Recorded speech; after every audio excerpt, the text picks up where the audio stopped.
Hi, everyone. I'm here to talk to you about our mission in action, basically bringing our mission to life. So I'll be talking about the importance of the mission and what we do to preserve, conserve, and restore the native plants and native plant communities of Florida. So let's talk about what that means. So preservation is really preserving the land that is home to a whole biodiverse range of species, including plants, animals, insects, birds, mammals, humans. And conservation is about restoring and conserving that genetic diversity in those populations that make up all the animals and plants and everyone. And restoring is when we have degraded habitats, degraded by either, lack of fire, degraded by, maybe bulldozing in the past and farming the land. There's all kinds of different ways that land can be degraded, including altering hydrology for one reason or another. So restoration is the process of trying to bring it back to its former glory. So our mission is really, really important, especially in this day and age when so many few remaining natural lands are under pressure from development. And so, population extinctions are really much more frequent than species extinctions, but it's the path to extinction. So we lose, every time a site is bulldozed, we lose, populations of plants, and then we lose, the populations that depend on those plants, insects and animals are impacted. But that losing a population means we lose genetic diversity, and you can't get that back magically anywhere. And we're also losing, the entire seed bank at that site. And seed banks are hugely important. I mean, a lot of the ancient plants in Florida have been around for tens of thousands of years. Even when sea level was much higher than it is now, we had these islands in Florida like the Lake Wales Ridge. And so we have really ancient plant communities there.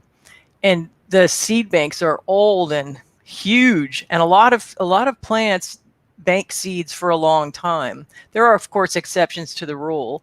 Some plants, their seeds don't remain viable in the soil for a long time, but there are other plants that, we've seen plants hundreds, even thousands of years surviving in a seed bank. So that's a huge loss. And then there's also like the soil microorganisms that are part of the entire community, the natural community, and the loss of the natural communities themselves. A lot of properties in Florida have multiple natural communities on them: sandhills, scrub, your uplands, and then you also have a lot of wetlands. It's a really interesting state in that you don't have to travel far to see changes in plant communities. So let's talk about preservation. So how do we preserve natural lands in Florida? So policy and advocacy has been central to the Florida Native Plant Society from the very beginning. We have been advocating for land preservation, promoting land preservation by the state of Florida through the Carl program, Florida Forever, and we advocate for the not just preserving the land but taking care of it in perpetuity. So last year we had a policy advocacy handbook that we developed, and that was spearheaded by our Southeast chapters, and I'll talk a little bit more about that. And that's available to everyone. You can go on our website and download that. The MCORs, you may have heard the MCORs project. I'll be talking about that because there are these massive highways that are aiming right for the last remaining natural areas. And a lot of them are critically important, and a lot of them are fire dependent. So, even, just the road itself, not only would it impact, a lot of these natural areas, but it would impact the ability of ranchers and farmers and natural lands to manage their properties with fire. I'll talk about a little bit about the Florida Department of Transportation Task Group that was recently formed, and then also about our Warea corridor preservation project.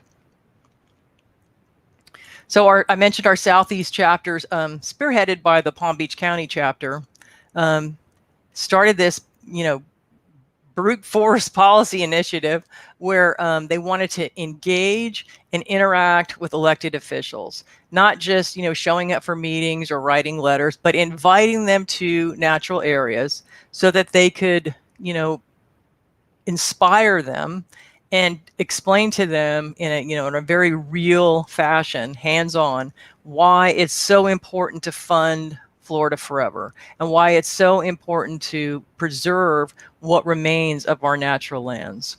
And connectivity is a huge part of it too. So a lot of the Florida Forever projects, if they were preserved, would have this continuous corridors throughout the state, which is really important considering climate change. So the Florida Ecological Greenways Network is a network of critically important lands and waters that really, really need to be preserved. And you can see just from the map, you look at the dark green especially, and you can see the corridors throughout the state that we could have. I mean, we're working towards it, but these corridors are constantly under threat of development. But they're super important for species migration, not just for animals, but for plants too. With climate change, plants need to be able to move as well, and insects and everybody. So it's really important. So you'll see the map on the right, you'll see our existing conservation lands in green, and then potential conservation lands that, still have not been acquired, but that are really critically important.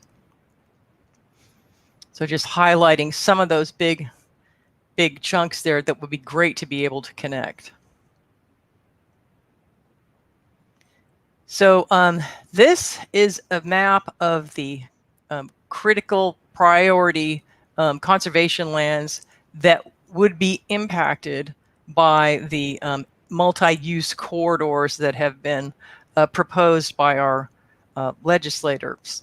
And so, I mean, you can see from all the dark green in these areas that these are lands that really, really should be preserved. They are super biodiverse plants and animals, and are critically important to functioning ecosystems. And so to run like a major highway through these places would just be insane. So we are lobbying along with many others to try to encourage the no build option. Unfortunately, this year money was put into the budget for the projects. So there are people, already working on it. It's in the DOT's budget. But, so our lobbying this next year will be to please take it out of the budget. I mean, honestly, we really can't afford it. And these are rural areas. If you run, major highways through them, you're just going to have an ocean of development, and that's going to further degrade our natural lands that we have managed to protect. So I'll talk a little bit now about our Warea corridor project. So we started this in 2012, not much earlier than that. This massive population of a critically endangered plant, Warea plexifolia, and you can see a photo of the flower there. It was discovered. It was this previously unknown population. It turns out to be the largest population in existence. It's in an area that used to be cattle ranches. It was platted for development back in the 50s and 60s. So there's all these lots that, and then the developer, I guess, went belly up, and the development never came to be. But over time, a couple people have bought lots here and there, and now there's a developer who's purchased a bunch of the lots and is selling them off. But it's still largely undeveloped. And so we've been working with the Putnam Land Conservancy to acquire lands here, and we're trying to connect a corridor. So if you see that orange there, that's the corridor that would link the St. Johns River Water Management District property, which is Ocklawaha Prairie Restoration Area, would link that to Ocala National Forest to the east. So it's a hugely important corridor for bears and all kinds of animals, but it's also really important for this species. And there aren't very many populations of Warea left. It's an endemic species, so it has a limited range. Marion County is the northernmost range, and it occurs all the way into northern Polk County on the Lake Wales Ridge. And there aren't very many populations left. There are very, very few large populations. The next largest population, thankfully, is fully protected, and that's at the Warea Tract in Lake County. And that's owned and managed by Seminole State Forest. So the Putnam Land Conservancy has been acquiring properties over the years since we started in 2012 working with them. And then, yeah, so we've been working together. And at one point in time, we talked about, getting a grant to purchase this 12-acre chunk of property that was on the market. And that was like the largest chunk in this corridor. So it was really important to get. And we talked about the grant funder that, was likely to give us the money to purchase the land.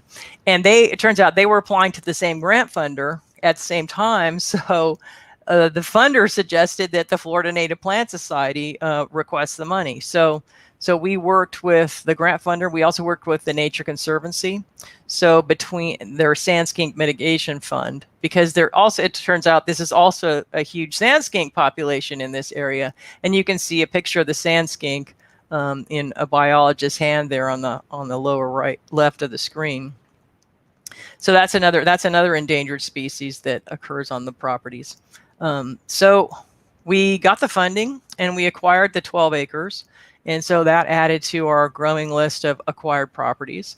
And we're still working to connect everything together. So that's an ongoing project. Just some more pictures of Warea. It's an annual in the Brassicaceae family. So it's a sweet treat for a lot of different insects and animals. So I always find it a miracle when it actually flowers and goes to seed before something eats it. So here's another picture of that corridor up close. And so those big pink lots there, those are the parcels that FMPS acquired. And then the green parcels are Putnam Land Conservancy properties. They also own some properties in this area that aren't on the map here that you can see that also have Warea on them. So conservation, we'll talk about conservation and a number of conservation projects that we have going on throughout the state. And then I'm just touching on the big ones. There's lots, these are like multi-chapter projects that the society is heading up. But there are some fantastic conservation programs throughout the state that our chapters are working on, and I can't even begin to do those justice. So I'm just going to focus on these big ones here, and most of these are grant funded too. Our Dicerandra Conservation Project, our Torreya Keepers Conservation Project to protect endangered Torreya taxifolia. Population monitoring, we do a lot of population monitoring of endangered plants. We do habitat studies and habitat monitoring. We did that for Warea. We've done it at the water management districts and so on. And then we do a lot of seed collection and population introductions and plant rescues and restoration work, which we'll talk about later. So this is Dicerandra modesta, and it is a rare endemic plant. Endemic meaning it only occurs in Florida. In fact, it only occurs in Polk County. And we were just, myself and Valerie Anderson, our communications director, and our conservation intern, Joanna, and Todd Angel, our volunteer conservation coordinator for the society, and a number of volunteers were out monitoring this species earlier today. So if I look like really sunburned, that's why.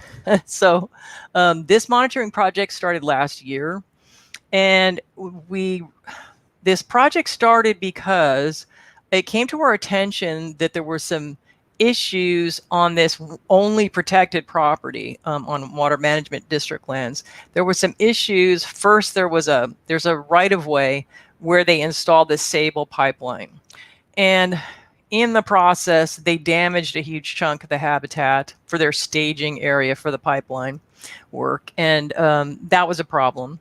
And then there was a lot of roller chopping and burning immediately afterward that caused a lot of biologists and botanists to be alarmed that perhaps, that heavy fuel load and the fire right away might damage the seed bank, not just for this rare species, but for the other native plants that occur on the property. So we met with the land managers and talked about, monitoring and habitat studies that could help inform management. So, most of our water management districts and our state parks and state lands, they don't have the staff to go out and monitor like every species on their property. So they have to do the best they can with their management. And so this is a way that the Florida Native Plant Society can assist land managers and share data with them that will help inform like the best management practices. So that's really how this project got started.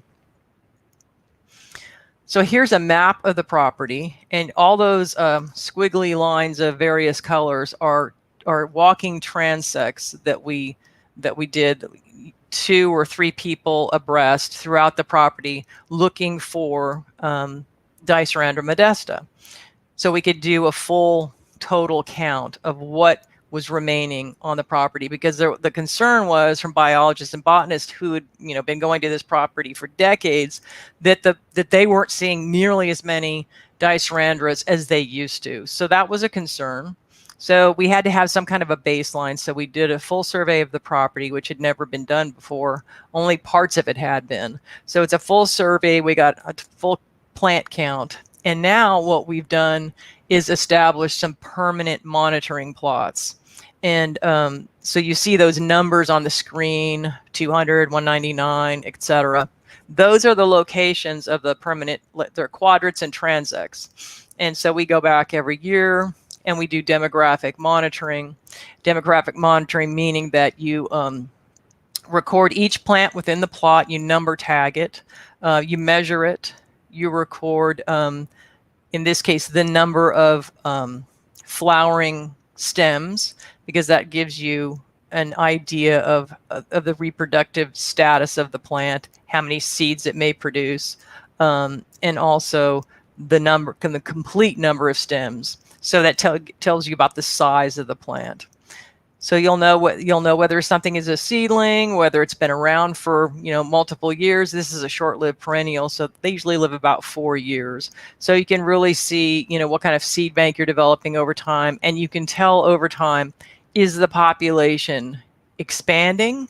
Is it staying stable, or is it decreasing? And if it's decreasing, is it decreasing because of the management practices on the property? If it's stable or doing well, is that because of the management of the property? And so the interesting thing about this property is there are a number of different, we call them disturbance regimes. So there is part of the property that hasn't been burned in quite some time. There's a part of the property that was roller chopped and burned. There was part of the property that it looks like a rectangle on the map. Decades ago, I guess a former owner just scraped the land, and for what reason, I have no idea. It doesn't look like there was any farming or planting on the property. And you can see all around it, you can see, like when you're on site, you can see these berms of earth that had been scraped off and piled up on the edges. Really don't understand, the purpose of that, but what's interesting is what you do see on that area now. You see a lot of Dicerandra. You see a lot of Polygala lutonii, which is another endangered plant, and a host of other native plants that you would typically find in a sandhill or scrub community. So it's interesting. It didn't totally destroy the land when they scraped it. So, and there's trees, tall trees there. So this obviously happened a long, long time ago, and the land is just bounced back. Very, very interesting. Not very many invasive species in there, which is kind of unusual for land that's been disturbed like that. Oh, I should mention too that I know if you're asking questions right now, I can't see them, but at the end of the presentation, Valerie will be reading the questions off, and so I can answer and engage with you after the presentation. I'm sorry I can't see them now. So another rare endemic Dicerandra is Dicerandra comutissima, and this occurs in the Cross Florida Greenway. And so on this map, you'll see the west coast, and the Greenway goes basically from one coast to the other. It's not completely contiguous.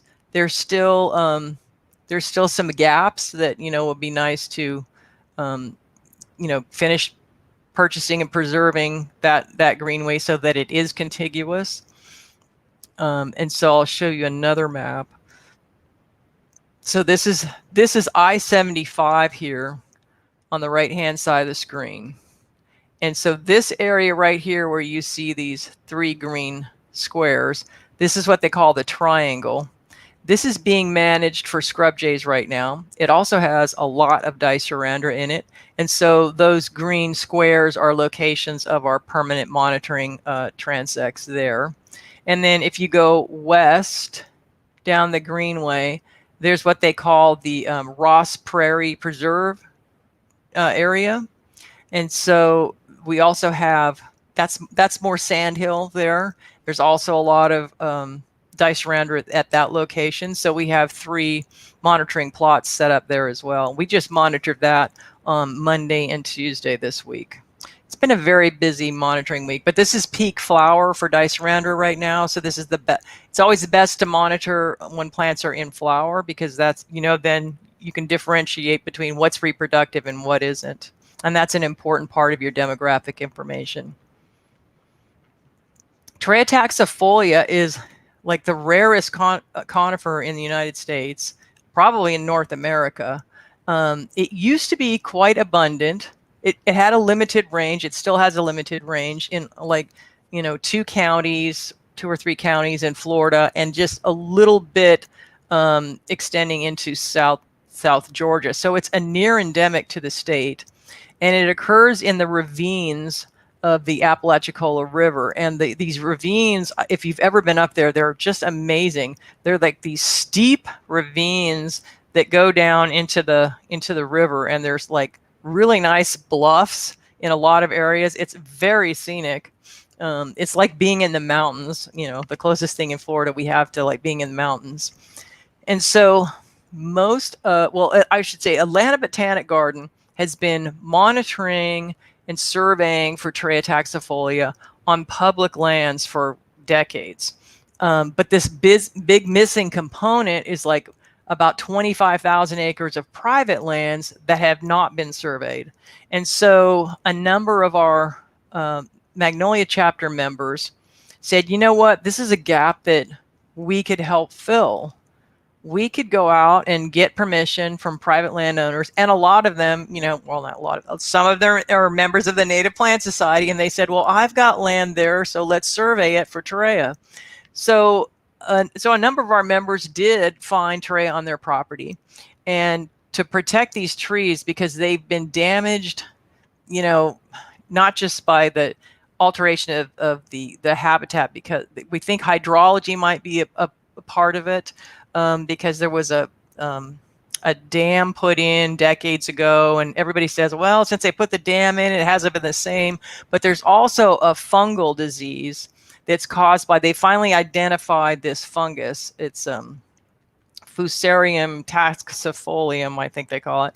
And so the fungal disease has also been attacking the trees. So the trees in these pictures you notice are really short. They're actually resprouts from the trees, from much larger trees that died back because of the disease and possibly because of the alteration of the habitat hydrology. And so now they're these resprouts. So that's what's left. And you can't see them in these photos, but if you look at the stems and the trunks of the trees, you can see cankers, these like sores, like open sores almost on the bark of the trees. And so they're like clinging to life out there. And so you'll notice on the picture on the right, they're installing a cage around the tree. And that's because deer like to browse the trees. They also like to rub up against them. And so the thought is that maybe deer rub helps spread the disease. And also, falling trees, like after the Hurricane Michael, oh my gosh, there were trees down all over the place. And so the cages helped, keep the trees alive until we can find some kind of a cure or some kind of preventive. And that's another thing we're working with Atlanta Botanic Garden on is, they're doing a lot of research and working with partners trying to come up with some kind of, something that will benefit, something that will kill off the fungus or something. And also, Atlanta Botanic Garden has a living collection of trees that they've grown from cuttings, stem cuttings, and also from seeds on the very few trees left that actually produce seeds. So in Georgia, they have an off-site nursery where they have thousands of trees that they have propagated over the years. So that's a safeguarding of the germplasm that they've collected from all these state parks. So our job now is to, on private lands, to survey and collect cuttings from these private lands that are not represented in that collection. And so as much genetic diversity as we can get and put into safeguarding, the better, so that if a time comes where it's safe to reintroduce the trees into the environment, into the habitat, then we can do so. But for the time being, we're just trying to preserve what is left and have a safeguard offsite for that germplasm. So every tree is number tagged with a specific number and database tracked. And after the hurricane, we started ramping up on not just surveying each tree every year, but also doing habitat surveys, because now we're interested, because there's been a huge change in the canopy. This is a tree that likes, the shade, to be under other canopy trees. So the thought is, well, how is this going to impact the health of these trees going forward? So that's something that will be documented in these habitat studies. So now we can talk about restoration. We do a lot of restoration work in Florida, and we do that. It largely, I think, initially came about because we do a lot of plant rescue in Florida.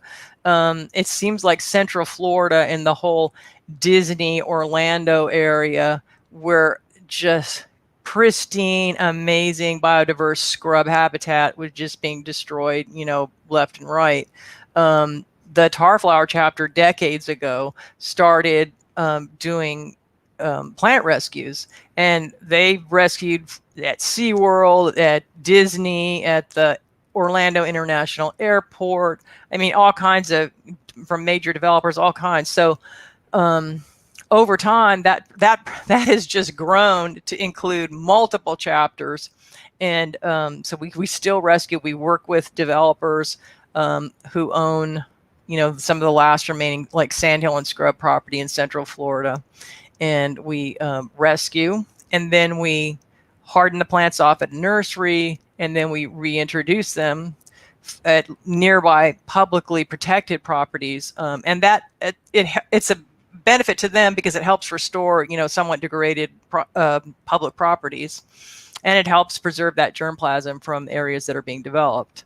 I mean, ideally, we would just scoop up the entire, plant community and move it somewhere. We don't have the technology to do that yet, so this is like the next best thing.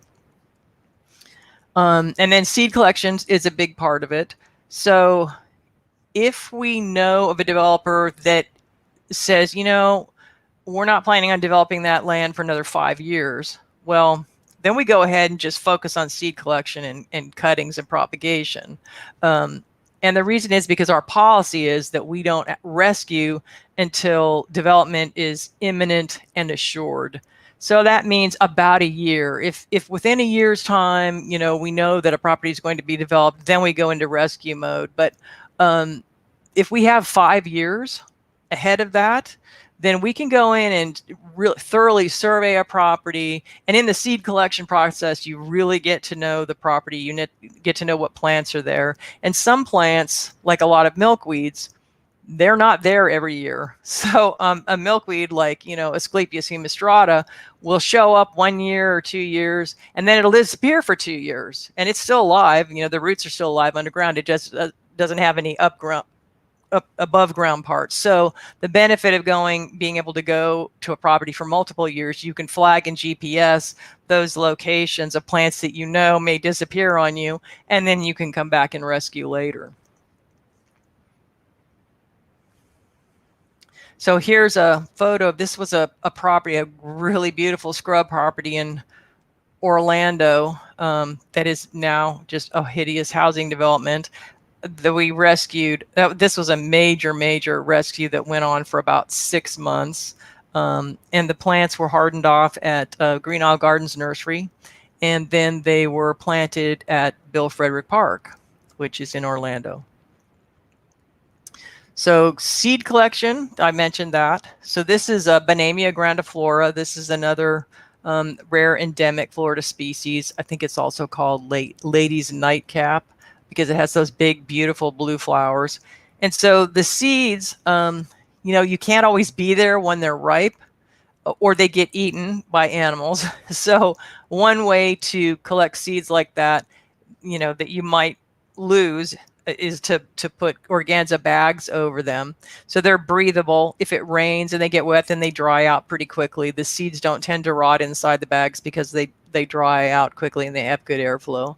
So that's a way that you can collect seeds even if you're not there. We do this for Warea and plexifolia as well when we collect seeds from that.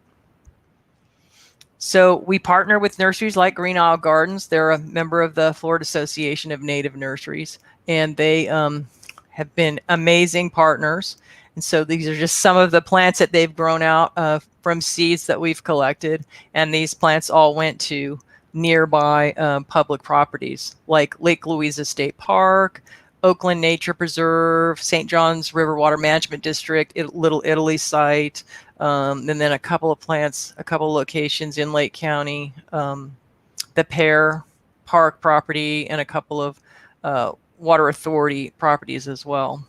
So all of the recipient sites were within like 10 miles of the rescue site. And that's so that we can maintain, you don't want to go too far out from your rescue site. You want ideally same habitat and in close proximity. That's to limit things like outbreeding depression.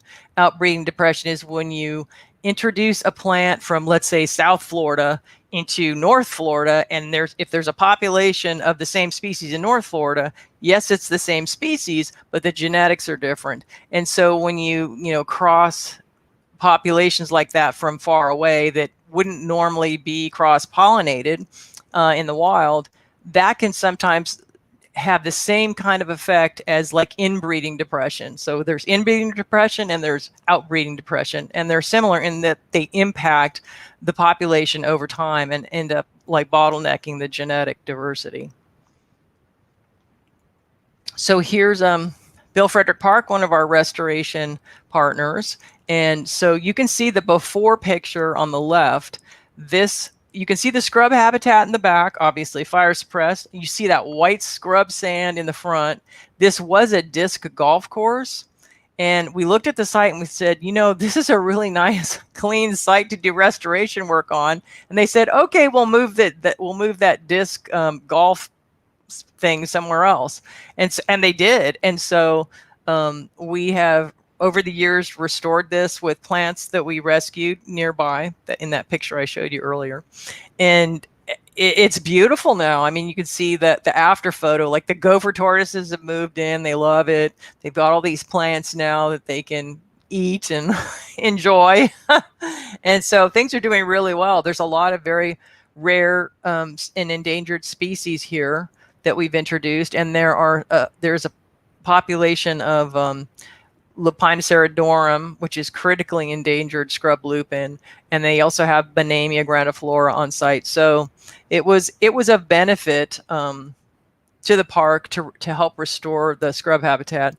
There was also another area, not in the photo here, about half a mile to the north in the park in the scrub habitat. There was an area that was degraded.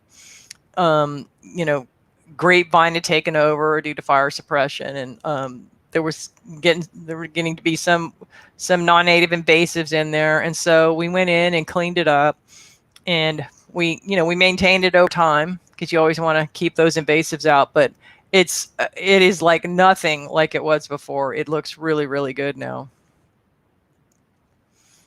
So here's a before. So this is a site that we had cleaned invasives out of, and those are the rescue plants that we introduced. And you can see it now. It's doing quite well. It's very happy. All kinds of natives in there. And so Lake Louisa State Park, I mentioned that. They got a lot of rescue plants from a nearby sandhill rescue site. And some of the plants that we rescued was the critically endangered Warea plexifolia. And it has been doing really well. This is the first time we'd ever rescued that plant. It's an annual, so sometimes annuals rescue, sometimes they don't. But it went to seed the first year, and we've had plants every year since, and the population is just slowly growing. So that's really exciting.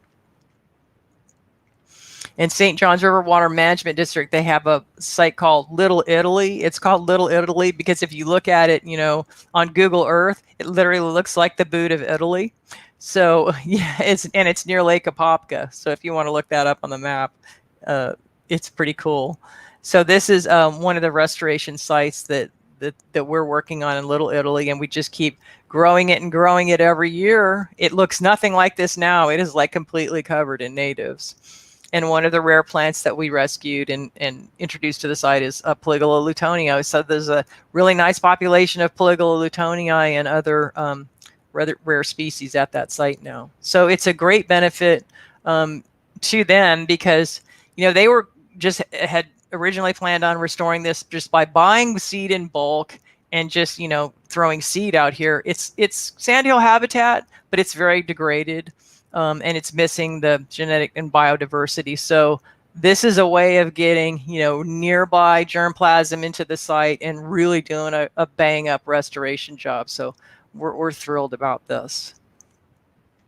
So we did a habitat study there at St. John's at their request, and we did habitat study in the Warea area, and it's just a good way of identifying like the microhabitat, especially what is the habitat where plants do well, and what can we learn about the preferred habitat of Warea plexifolia or scrub lupin or other endangered plants that we want to make sure that we're establishing healthy, diverse populations.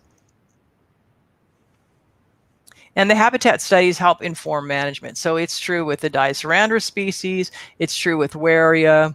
And so we've, also this year we burned our Warea property because that's part of our management plan. That was a condition of the grant funding that we got, that we had to have a management plan for the property, which you should anyway. It's just a good idea.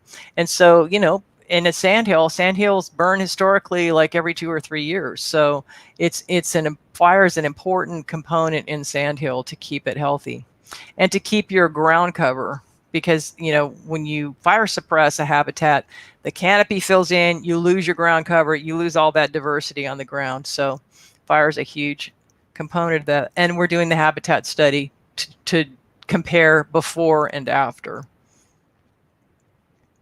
So there's a number of ways that people can support our programs.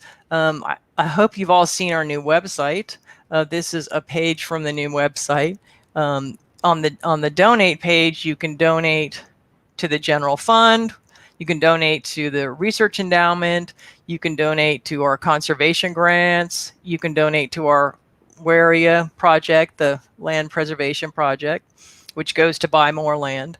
You can donate to the plant rescue, relocation, and conservation, and that goes to all of the plant rescue, introductions, monitoring, restoration work like removing invasives, all that stuff on the properties that we're helping them to manage. And you can also donate to our Trail Keepers project. You can also use Amazon Smile. And every time you shop, a little bit goes to the Native Plant Society. We also accept used vehicle donations, and that's really easy. We have a partner there. You just click on the link and it takes you to the site. So that's one way you can help support our mission programs. And if you haven't seen our YouTube channel or Facebook or Instagram or LinkedIn or Twitter, check it out because we've got all kinds of exciting things on our social media, which Valerie Anderson is our social media person. And so she's done a fantastic job, especially with YouTube. We've got so many videos on YouTube now. It's awesome. So there's a lot that you can see on YouTube if you want to learn more about different things that we're doing. And with that, I'll turn it over to Valerie for questions.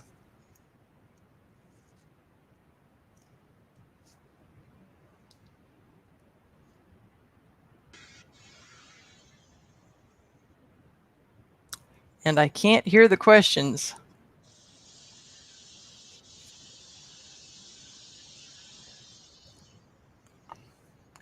Valerie, I can't hear the questions.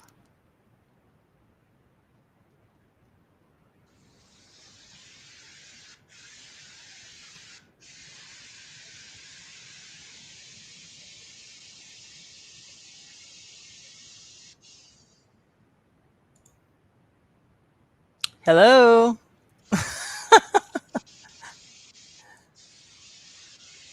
Are there questions? Oh, there's no questions? Oh, okay. Okay, so we're done now. Okay.